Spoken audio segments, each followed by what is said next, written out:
Welcome, brothers. I'm not him, but I like the way he introduces. Welcome, brothers. I have a story for you, and the story is called "The Betrayal of the Jigaboo Coons." Yeah. See, I've been working at my place for a while now, and I remember going to cast my vote to get the Conservative government out. It was a new day. Labour were getting in. Do you remember that? Um, you know, they had the music. They had the enthusiasm, almost Barack Obama-esque, as our recent Bilderberg attendee managed to secure the position of Prime Minister, the First Minister of the UK. I was hopeful. I was thinking, this man won't take us into illegal foreign wars. And before you knew it, he was standing shoulder to shoulder with George W. Bush. But this story is about the betrayal of the Jigaboo Coons. And I open with that because you have to understand, not all Edomites determine the direction of things. You have a lot of Celts. You have a lot of Celts who are very heartwarming, almost, I at risk of condemning myself, honest, to the extent that they don't really like what they see their supposed brethren doing. They don't even know who they are. I know who they are. And so, with quite a few Celts in positions of power within the Labour government, certain inroads into education were made. People like me were allowed to educate young black kids. Let's get it right. And I said, when I came to the place, I said, I'll stay as long as I can until the riots started again. And it doesn't matter where you are on the face of the planet Earth. You know, the UK had major riots last year. Major riots. So I know my time is almost up. It was a good run. I got quite a few young black Afro-Caribbeans, Polish, yeah, Kurds, Somalis into university. I did my bit in that multicultural soup that is North London. I did my bit. But during that time of hope, when I was given the opportunity to utilize my tuition skills to full effect, remember how I've just been 7 years, 100%, 7 years of 100%, biblical number of completion, right? 7 years of 100% pass rate. All of these kids going into university, and when I first got there, you know what's the Gandhi quote? I've said it before. First they ignore you, then they ridicule you, then they fight you, then you win. So the first 1 or 2 years, I was just ignored. 100%, 100%. Change of management, 100%. First, we were ignored. Then we were ridiculed. After 4 years of 100%, we were, and that was an infection that spread throughout the place, throughout the institution. And I was looking, when we were being ridiculed, I was looking to other black members of staff, because it's mostly the Negroes in my department. The Negroes. I was trying to communicate with other black people to say, hey, listen, this is not quite fair. We're actually producing the best results for this institution. Why are you not supporting us? I'm hearing on the grapevine that you're taking the piss out of us as well. Nothing, absolutely nothing. Debate. You see colour, I don't see colour. Debate the cause. I only see people and other like-minded professionals who have actually been quite good to me. Maths has been quite good to me. Okay, so, but some of us working in the institution, when we were experiencing the ridicule phase, we were thinking, something's not right here. Something's not right.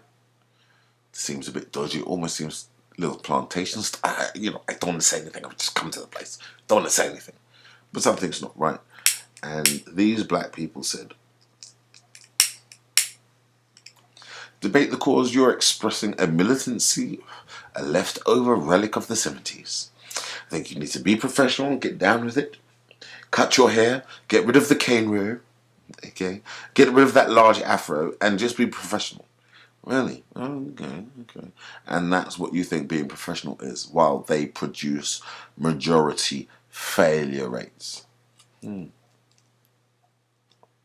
So I said to these Jigaboo Coons, I said, like, no, I think you're being set up for a fall here. I really do think that, you know, oh, no. You know, I've been here for a while now. You're new. Okay, fair enough. First they ignore you. Then they ridicule you. Now they have started to fight us. Yeah. You heard the last blog I made. No, Negroes. You are not going to embarrass this character assassination that we have placed on an entire year group. You're going to toe the line. You're going to be a good Negro.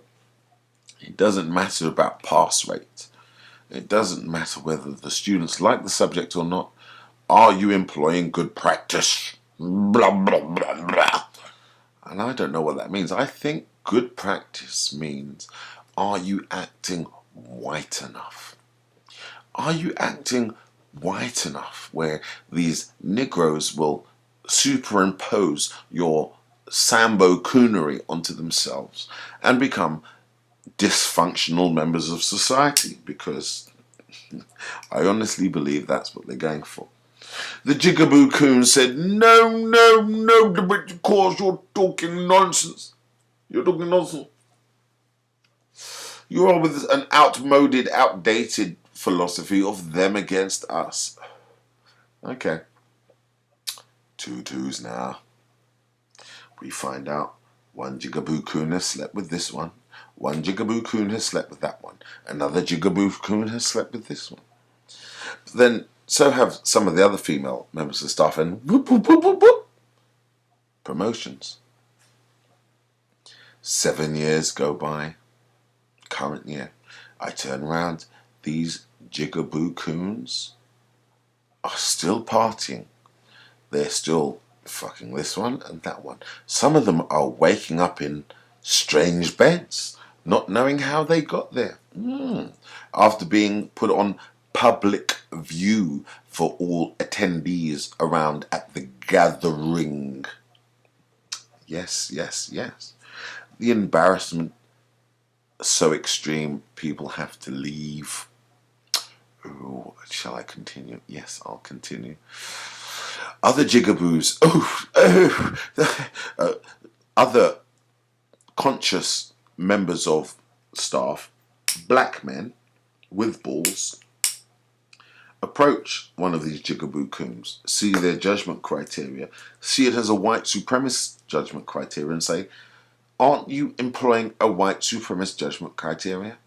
Aren't you, in fact, being a coconut? Oh, a coconut! You're being racist against other black people. And they ran to Mr. Charlie and said, this black man's being racist against me. He's being racist against me. I want you to do something. So they said, how is he being racist? Well, he's called me a coconut. Oh, this is outrageous. No, you're just following our good practice criteria. It doesn't matter if your grades are shit. 70% failure rate. No. Currently, you are employing good practice. They even went and asked another black member of staff to write a letter saying that coconuts is being racist. Now, I ask you, coconut for us folk of a darker hue has several connotations. It means that you do not respect the culture that which you come from. No, and quite the opposite, actually. In fact, you perpetrate and propagate a white supremacist mindset. A coconut, black on the outside, white on the inside. That is the judgment criteria from one black person to another. And it's merely a character judgment criteria. It is not racist. But this other member of staff, the one who has the permanent look as though shit has been smeared across her top lip. Oh, no, no, no. She puts pen to paper and says, yes, coconut is a racist term. I ask you, how can one black person be racist to another? Or rather, how can one Israelite be racist to a Gentile? An Israelite Gentile. Now, I may have lost some people, but stay with me. 2 twos now. The Conservative government comes in. Oh, multiculturalism has failed, according to David Cameron. Multiculturalism has failed, according to Angela Merkel. Multiculturalism has failed, according to Nicolas Sarkozy. No one understood what that meant, but I knew that was the green light. I knew it's full court press on the educated Negroes now. And the Jigaboo Coons facilitated that stay of execution for the racist cabal. 2 twos now. Okay, lethal bizzle, yeah, okay, right. But we were saying that long time. The older cats, we were being 2 twos are 4. 2 twos now. Conservatives getting its racial full court press on the Negroes. It would appear very nasty, underhanded tactics are being used. Very nasty, underhanded tactics using black people against other black people. This is old as the hills. I'm very much Coach Carter. That's me. Yeah, and there are a few like-minded people like me. Some Celts, some Negro Israelites.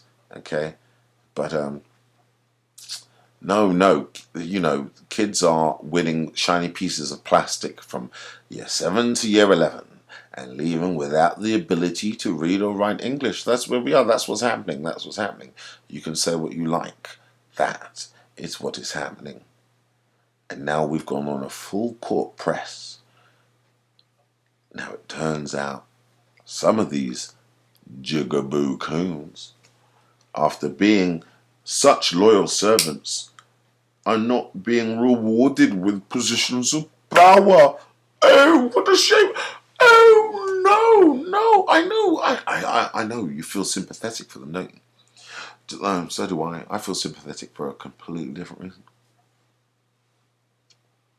After all of the loyal blocking, after the Willie Lynch style put in front of the house, put in front of the big house, giving warning to Massa for the troublesome Negroes, it turns out now that we have a rabidly right-wing conservative government in place, the Jigaboo Coons are putting out to pasture. Yay, you might say. Jigaboo Coons or not, they're still my people. If we had a council, I'd bring a charge for treason. But we don't have a council. We have islands that we were brought to. We have no seat on the UN. And the Jigaboo Coons have got away. They've been paying their mortgage. Now it seems like they're not going to be able to, they're not going to be able to pay their mortgage for not much longer. After the several people, one Jigaboo Coon fucked in order to get her teaching room, it's been taken away. Oh, you have to surf the rooms now. After another Jigaboo Coon, so staunchly defensive during the Labour days, was found naked on a bed, not knowing how she got there. with several people in attendance going, "Oh, it's so funny." She's had to leave.